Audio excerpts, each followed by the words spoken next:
আজকের এই ভিডিওটা একটু অন্যরকম।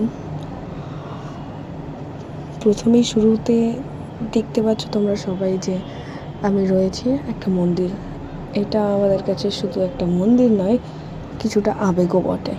প্রত্যেকটা আড়ংঘাটাবাসীর কাছে যুগল মন্দির। রাজা কৃষ্ণচন্দ্র রায় এবং গোপাল ভাঁড় সবাই হয়তো কম বেশি জানে বাঙালিরা। তো সেই রাজা কৃষ্ণচন্দ্র রায়েরই প্রতিষ্ঠিত এই যুগলবাড়ির মন্দির আর এই যুগল কিশোর। মনে করা হয় জ্যৈষ্ঠ মাসে রাধাকৃষ্ণের বিয়ে হয়েছিল এখানে, তাই জন্য জ্যৈষ্ঠ মাসটা ভীষণ পবিত্র বলে মনে করা হয়। আর সেই কারণেই জ্যৈষ্ঠ মাসে প্রত্যেক বছর এখানে মেলা চলে। এটাকে আবার জামাই ষষ্ঠীর মেলাও বলা হয়ে থাকে।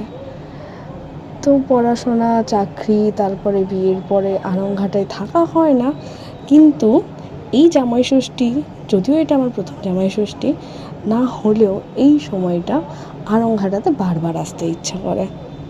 ওই যে বললাম আড়ংঘাটাবাসীর কাছে এই জায়গাটা, এই সময়টা, এই মেলা, এই মন্দির সব কিছুই বড্ড স্পেশাল।